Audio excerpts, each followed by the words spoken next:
और पार्टी बना लिया भूपेंद्र हुड्डा बेशक छूट बैठ जाओ जरा, मुझे नहीं पता, लेकिन ये पार्टी कांग्रेस पार्टी गारंटी से कहता हूं कभी पावर में नहीं आएगी। एक तरफ मुकाबला बीजेपी का है और एक तरफ मुकाबला हुड्डा पार्टी का है, not Congress party, Hooda party.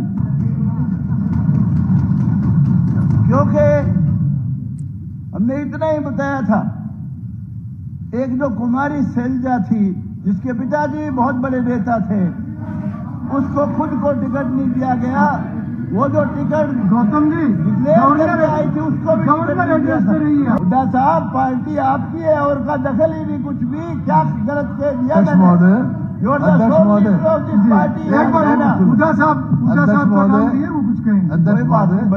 पंडित जी जो है रामकाज जी बड़े अच्छे आदमी, मेरे पुराने मित्र हैं, इनको बोल रहे जो कहते हैं, फिर बोल के माफी भी जल्दी मांग लेते हैं। अभी मैं कहता मैंने बड़ी गलती करी जो उसके खिलाफ बोले, आप बोल रहे हो फिर हुड्डा साहब सबके बीच में कहता हूं, सुनो हुड्डा साहब सबके बीच में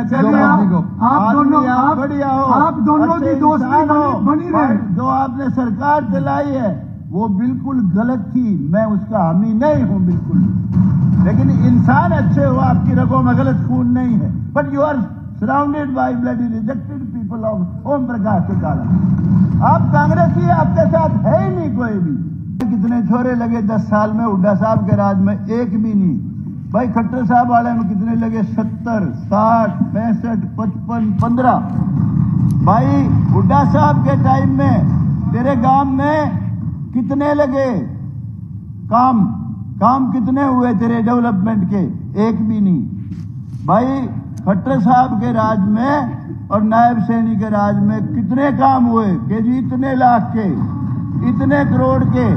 यही चीज हमने बतानी थी। और दूसरी बात ये कि हुड्डा साहब को और कांग्रेस पार्टी को ये दुख नहीं होना चाहिए जो ये ईवीएम की बात करते हैं कि ईवीएम ने धोखा दे दिया। हुड्डा साहब ईवीएम का बहाना ना बनाओ। ईवीएम का जब आप राज में आ जाते तो फिर ईवीएम सही थी। ये तो आपकी सीट जो 37 आई है, ईमानदारी से कहता हूं, सारे एग्जिट पोल और सट्टा बाजार उनकी वजह से 37 आई है, नहीं 37 नहीं आती, मैं दावे से कहता हूं। देखिए 10 साल पहले का हरियाणा, कोई आदमी सोच नहीं सकता था बिना सिफारिश नौकरी मिलेगी। कोई आदमी सोच नहीं सकता था बिना किसी की सिफारिश के कोई भी काम होगा। हर काम के लिए सिफारिश की जरूरत थी। डेवलपमेंट का भी पैमाना था। रोहतक के इर्द गिर्द जहां कहीं जींद जिला शुरू हुआ सड़क बंद। भिवानी जिला एक दिन किरण चौधरी बैठी है, वो कह रही थी कि हमारा राज होगा। जब मैंने उस वक्त कहा था किरण हमारा राज कदा होगा, हुड्डा साहब बनेगा मुख्यमंत्री तो अगर थारी सरकार आ गई तो। और मैं कहा याद कर ले, रोहतक से सड़क चली थी खेड़ी मोड़ पे, थम भी जाके थारा कैसे राज होगा। तो हर मामले का हमने यही बताया। देखिए ऐसे ऐसे अनेक बच्चे, मुझे दुख इस बात का है, बहुत लोगों ने वोट और आधार पे दिया, जातीय आधार पे दिया। सबसे ज्यादा बच्चे हमारे जाट समाज के लगे इस सरकार में, मैं दावे से कहता हूं। और बड़ी बड़ी पोस्टों पे, बड़ी बड़ी सारी पोस्टों पे मेजोरिटी बच्चे जाटों के लगे। इसलिए नहीं कि उनकी सिफारिश की काबिल बच्चे थे, मेहनत कर रखी थी, मेरिट में आते थे। और जो हमारे चमार भाई, अब वो ये बुकल बहुत बोल रही थी, गीता बुकल, मैं इससे प्यार करता हूं, नफरत नहीं करता, अच्छी लड़की है, काबिल भी है, ये भी मानता हूं। 80% बच्चे चमारों के लगे खट्टर साहब के राज में। और ये जो ए भी बनवाई है आप लोगों ने ही बनवाई है। अरे इतनी घृणा क्यों करते हो बीजेपी से? नरेंद्र मोदी और बीजेपी से पहले हिंदुस्तान का बेड़ा गर्क था। हमारे देश के बहुत पावरफुल प्राइम मिनिस्टर, बहुत ही काबिल prime minister doctor Manmohan Singh, वो अमेरिका में गए थे। और अमेरिका में गए थे तो उनकी बड़ी भारी बेइज्जती की एयरपोर्ट पे। यहां तक कहते हैं, पता नहीं, कहते इंसल्ट इतनी की कि पगड़ी तक उतरवा ली। ये बहुत शर्म की बात थी, उनकी नहीं पगड़ी उतरवाई, वो पगड़ी इस देश की उतरवाई थी। इस देश का सम्मान नहीं था उस समय। नरेंद्र मोदी का मुकाबला क्या करोगे? अब क्या कहता है राजीव गांधी? जाति जनगणना कराऊंगा, जाति जनगणना कराऊंगा।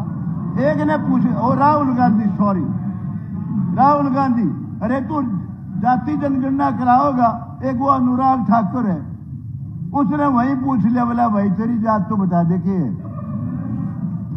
देखिए जातिगत जनगणना कराना, शांति कर, बैठ जा बेटा, बैठ जा, बैठ जा, बैठ जा।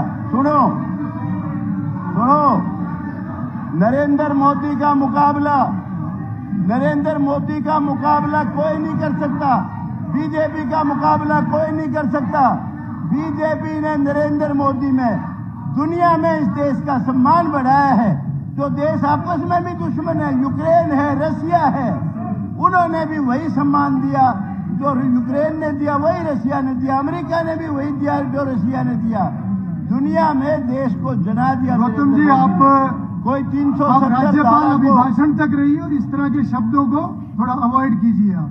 ठीक है जी, 370 धारा को 370 धारा को नहीं सकता था। नरेंद्र मोदी ने 1 मिनट नहीं लगाई। खून के कतरे बह जाएंगे, नालियां बह जाएंगी, खून की कतरा खून का भी नहीं गिरा। 370 धारा तोड़ के फेंक दी। राम मंदिर का निर्माण किया, जो हमारे लिए गौरव की बात है। सुबह उठते ही ताऊ राम राम, दादी राम राम, बेबे राम राम, रग रग में हमारे राम। कांग्रेस वालों ने बयान दिया था, उसने वो जो आजकल इनकी पार्टी में पता नहीं आया कि नहीं आया, इनका वकील था कपिल सिब्बल, कि जी 10 साल फैसला ना होने दो इसका, बाबरी मस्जिद बनी रहने दो इसमें। अरे मैं दावे से कहता हूं, और पार्टी बना लिया भूपेंद्र हुड्डा, बेशक सूट बैठ जाओ जरा, मुझे नहीं पता, लेकिन ये पार्टी, कांग्रेस पार्टी, गारंटी से कहता हूं कभी पावर में नहीं आएगी, कभी भी नहीं आएगी। अरे भले आदमी जाति जनगणना, और तेरे को सूझता ही कुछ नहीं। कभी सेक्रेटरी कितने, कभी कितने कितने, अजीब बात करता है।